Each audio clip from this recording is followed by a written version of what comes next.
السلام علیکم ناظرین، پروگرام پیام امن میں آپ کو خوش آمدید کہتے ہیں۔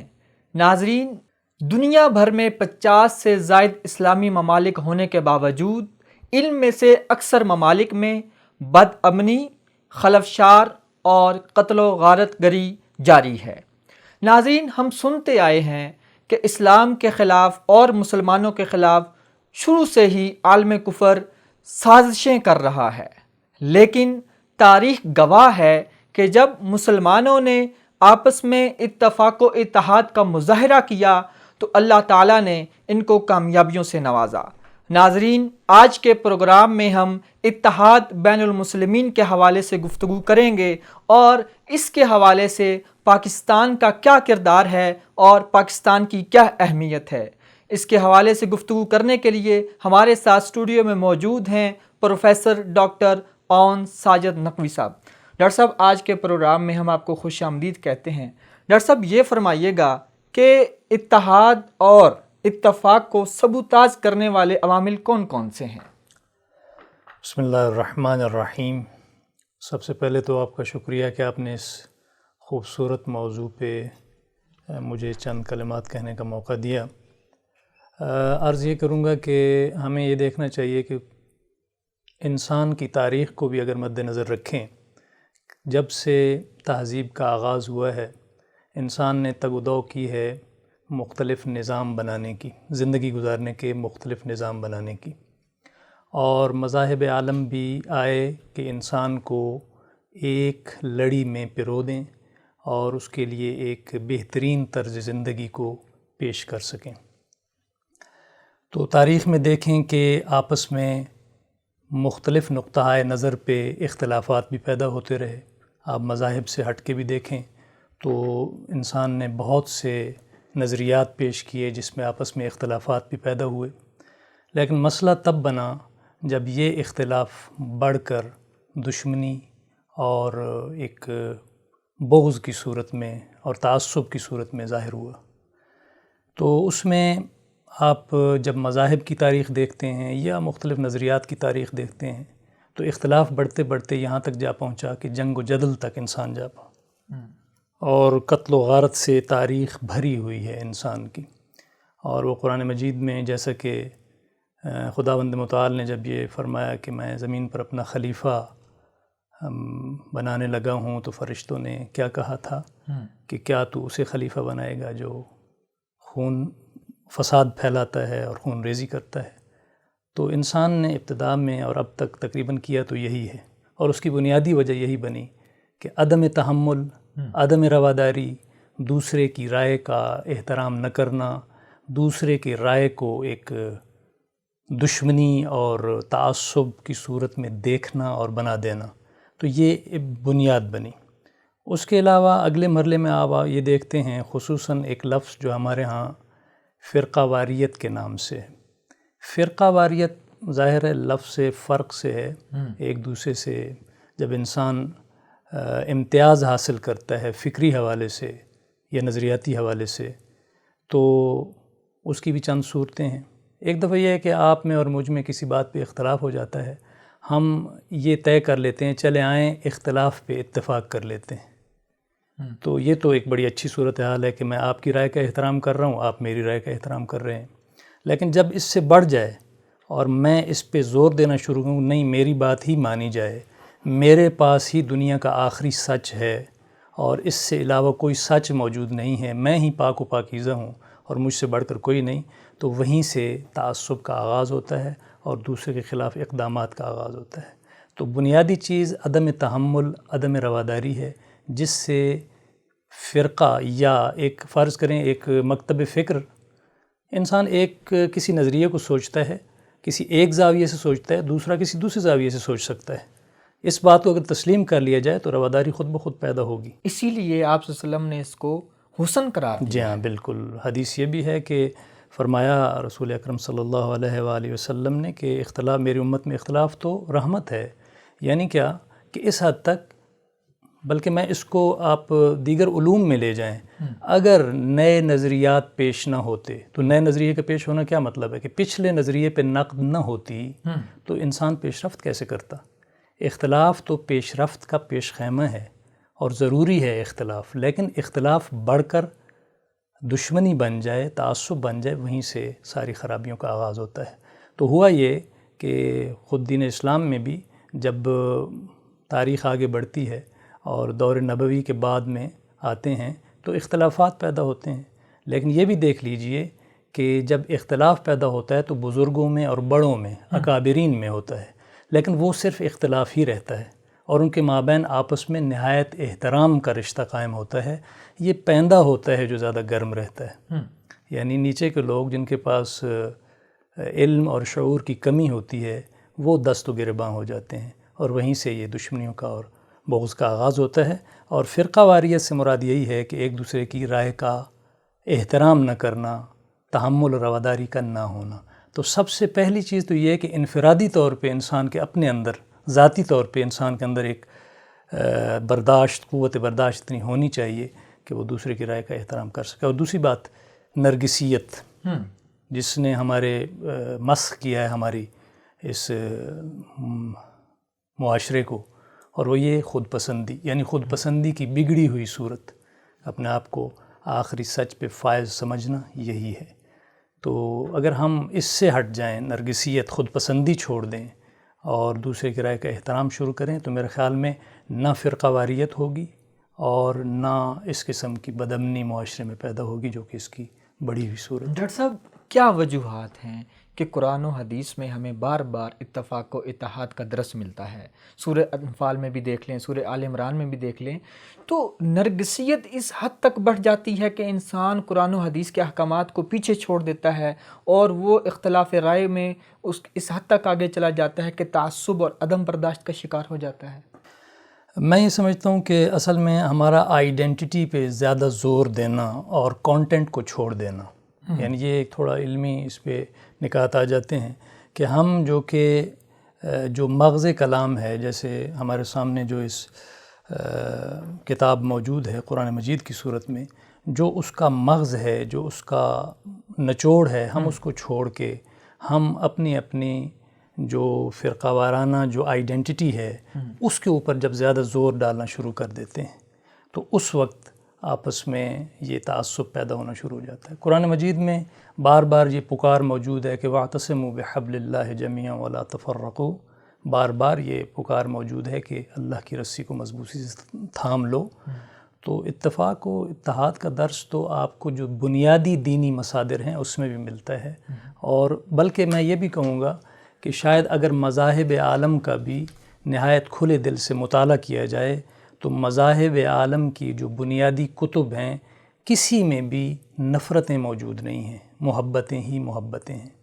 میں اس پہ ایک بلکہ مثنوی مولانا روم کے حوالے سے ایک چھوٹی سی ایک حکایت ہے وہ پیش کرنا چاہوں گا، مختصر سی، کہ اس میں وہ فرماتے ہیں کہ ایک چرواہا بکریاں چرا رہا تھا اور پکار رہا تھا کہ خدایا تو کہاں ہے، اور تو اگر میرے پاس ہوتا میں تجھے اپنی بکریوں کا دودھ پلاتا، وغیرہ وغیرہ، اس قسم کی ایک لمبی چوڑی حکایت ہے۔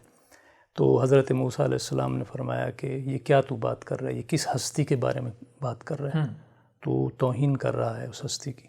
تو وہ چرواہا سر جھکا کے ایک سائڈ پہ چلا گیا، تو وہی نازل ہوئی کہ اے موسیٰ تو نے میرے بندے کو مجھ سے دور کر دیا۔ وہ اپنی زبان میں مجھ سے باتیں کر رہا تھا، اپنے انداز میں مجھ سے باتیں کر رہا تھا، اپنی سوچ اور فکر کے مطابق، اپنی فکر کے مطابق مجھ سے بات کر رہا تھا اور مجھ سے بات کر رہا تھا۔ اور ایک خوبصورت شعر ہے کہ تو برای وصل کردن آمدی نہ برای فصل کردن آمدی، تو آیا ہے لوگوں کو جوڑنے کے لیے، لوگوں کو توڑنے کے لیے نہیں آیا۔ تو انبیاء علیہ السلام کی اگر آپ سیرتوں کا جائزہ لیں تو وہ لوگوں کو جوڑنے کی کوشش کیا کرتے تھے، بڑے بڑے اولیاء بھی اسی طرح تھے۔ تو یہ تو ہمیں یہ درس ملتا ہے، جوڑنے کا درس ملتا ہے، توڑنے کا نہیں۔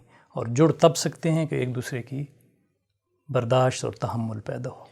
ڈاکٹر صاحب یہ بتائیں کہ اتحاد بین المسلمین کا ذکر ہمیں ملتا ہے تاریخ میں بھی، آج کل کے دور میں بھی، تو یہ فرمائیے کہ اتحاد بین المسلمین بیسیکلی ہے کیا چیز اور اس کی دینی اور سماجی حیثیت کیا ہے؟ جی، اصل میں تاریخ میں جب مسلمانوں کی تاریخ صدر اسلام کے بعد جب مختلف اختلافات پیدا ہوئے اور وہ اختلاف بڑھتے بڑھتے آپس میں جنگ و جدل تک بھی پہنچے، اور پھر بعد میں فقہی دور شروع ہوتا ہے اور فقہی مکاتب بھی سامنے آئے، جیسے کہ فقہ جعفری، فقہ حنفی، فقہ شافعی، مالکی، حنبلی وغیرہ۔ تو وہاں سے جو اکابرین تھے، آپ اگر تاریخ کا مطالعہ کریں، جیسا کہ پہلے بھی میں نے عرض کیا کہ ان اکابرین کے مابین تو نہایت احترام کا رشتہ تھا، کہ مثلا حضرت امام جعفر صادق علیہ السلام اور ان کے شاگرد حضرت امام ابو حنیفہ، دونوں کے مابین ایک انتہائی احترام کا رشتہ برقرار تھا۔ لیکن پھر جب بات آگے بڑھتی ہے اور نیچے جا پہنچتی ہے، اور پھر تاریخ کی مختلف کروٹوں میں آپ دیکھتے ہیں، تو وہاں پہ آپس میں آہستہ آہستہ وہ اختلاف بڑھ کر ایک تعصب کی حد تک جا پہنچتا ہے کہیں نہ کہیں، اور وہ بھی کم علمی کا نتیجہ ہے۔ میں اب بھی یہ سمجھتا ہوں کہ اس وقت بھی جو مختلف فرق ہیں وہ مکتب فکر کے نام سے، ہم یہاں لفظوں کا بھی ہمیں خیال رکھنا چاہیے۔ ہم ایک دفعہ کہتے ہیں فرقہ، تو فرقہ میں خود بخود ایک دوری کا بو آتی ہے، ایک نفرت ہے، ایک نفرت ہے، ایک دوری آتی ہے اس میں۔ لیکن جب آپ کہتے ہیں مکتب فکر تو اس میں ایک خوبصورتی پائی جاتی ہے۔ بھئی ایک وہ دوسرا مکتب فکر ہے، اس نے کسی اور زاویے سے کسی چیز کو پرکھا ہے، قرآن و سنت کو پرکھا ہے، تو ٹھیک ہے، یہ اس کی رائے ہو سکتی ہے، ہمیں احترام کرنا چاہیے۔ دیکھیں، احترام کرنا اور چیز ہے، تسلیم کرنا کچھ اور چیز ہے۔ تسلیم ہوتا ہے دلیل کی بنیاد پہ، اور جیسا کہ ایک قول ہے کہ نحن ابناء الدلیل نمیل حیث یمیل، ہم تو دلائل کے فرزند ہیں، جس طرف دلیل جاتی ہے ہم اس طرف مڑتے چلے جاتے ہیں۔ تو تسلیم اور چیز ہے، احترام اور چیز ہے۔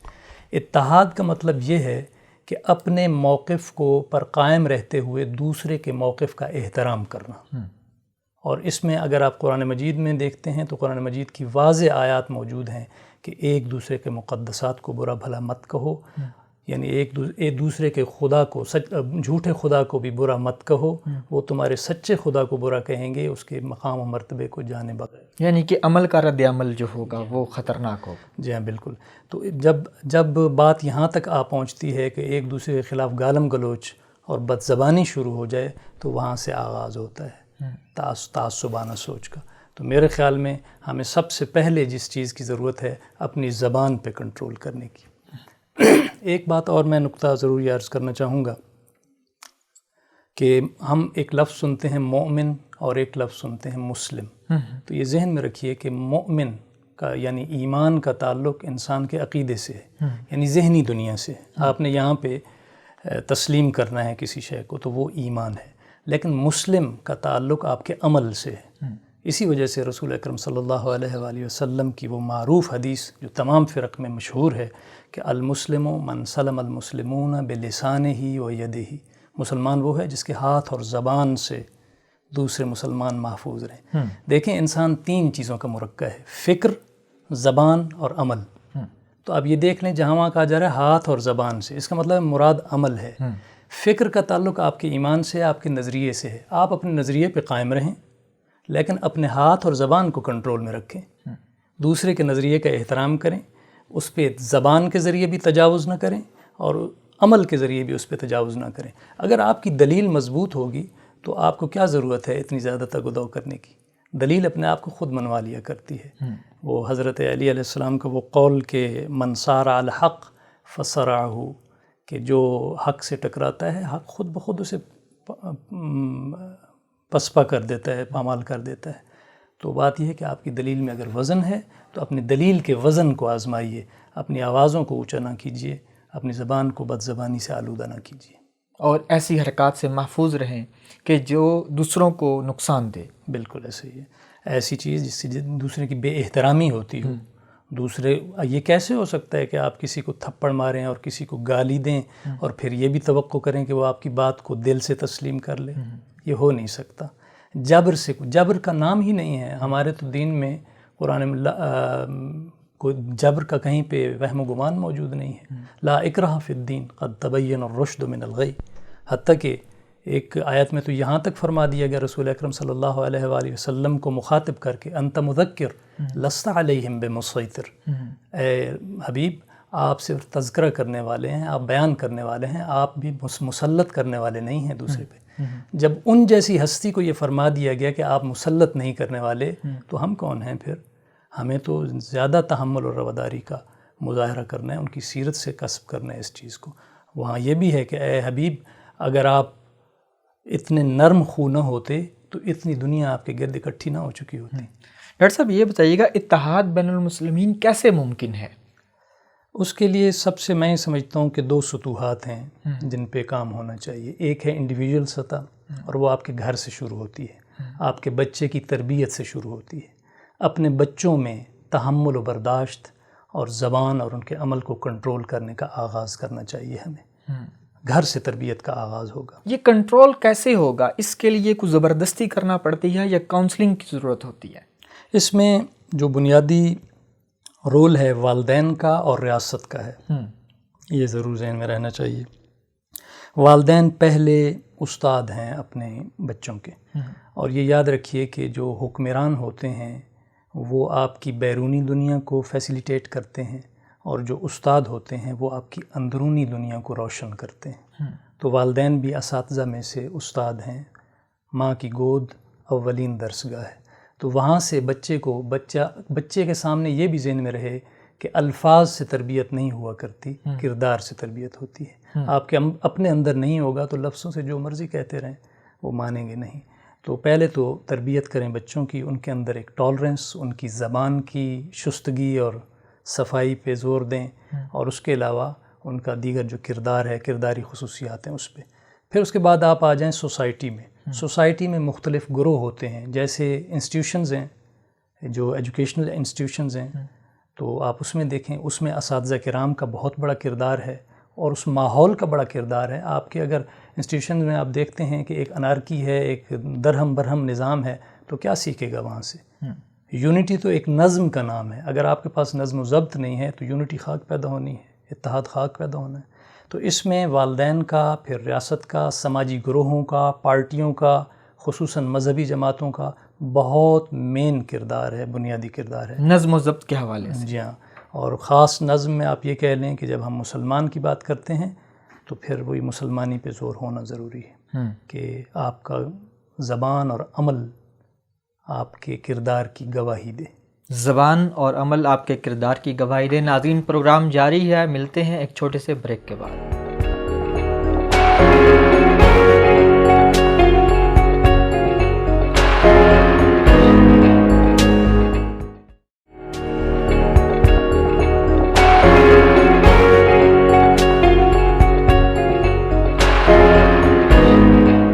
جی ناظرین، بریک کے بعد دوبارہ آپ کو خوش آمدید کہتے ہیں۔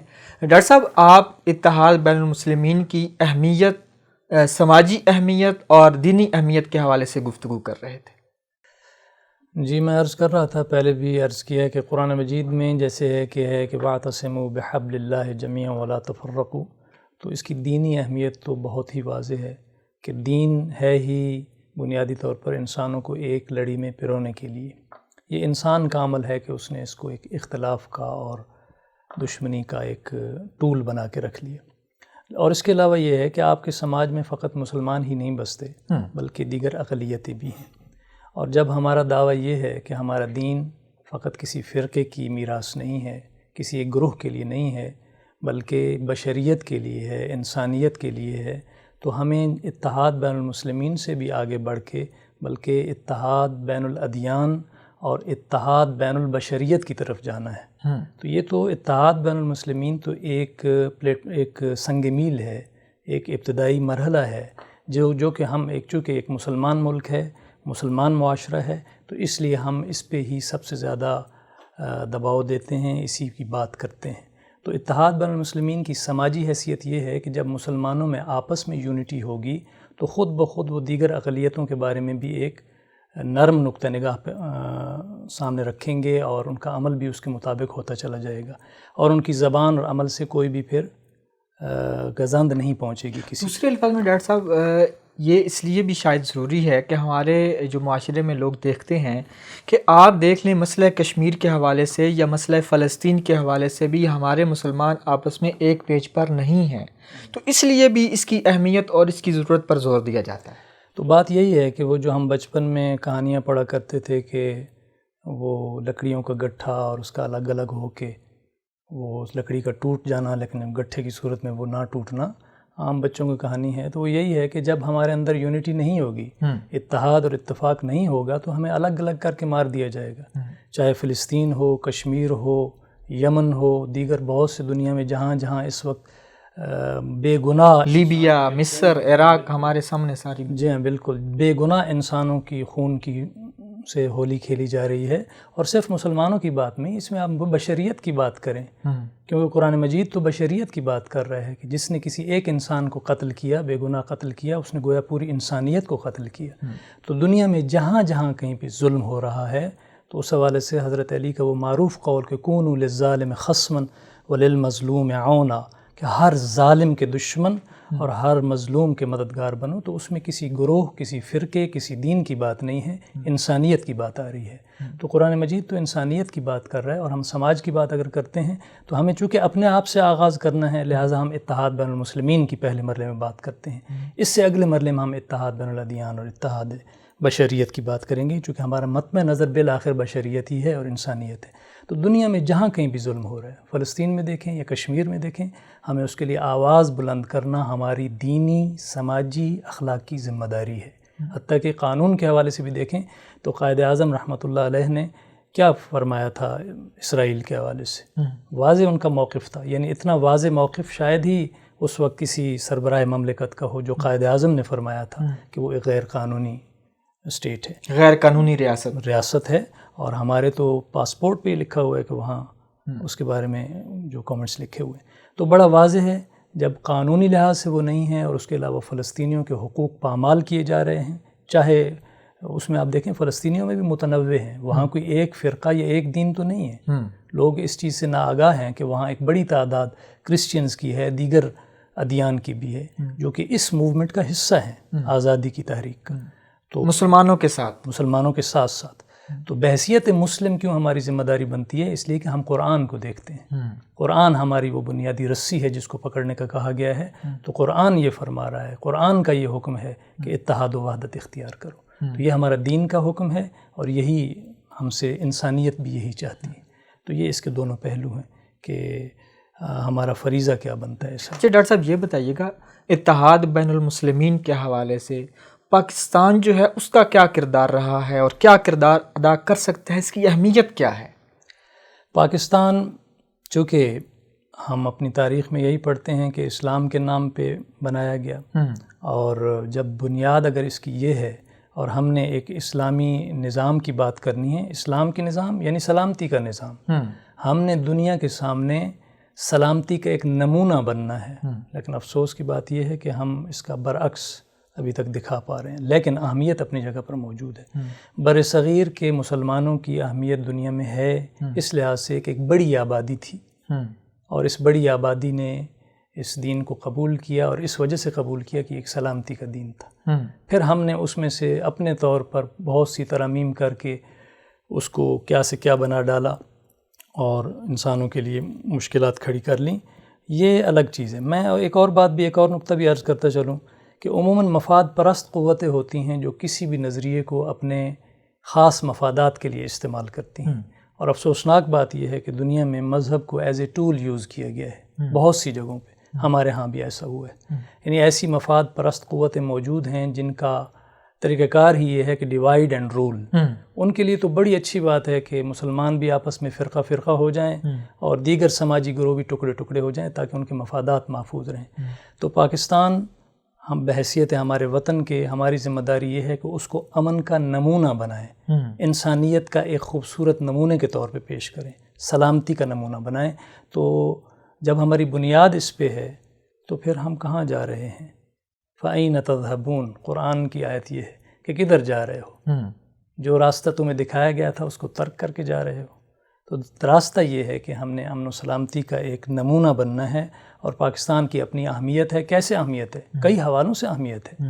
آپ دیکھیں پاکستان کی لوکیشن کیا ہے، یعنی جو محل وقوع ہے پاکستان کا، آپ اس پہ نگاہ ڈالیں کس قدر اہمیت کا حامل ہے۔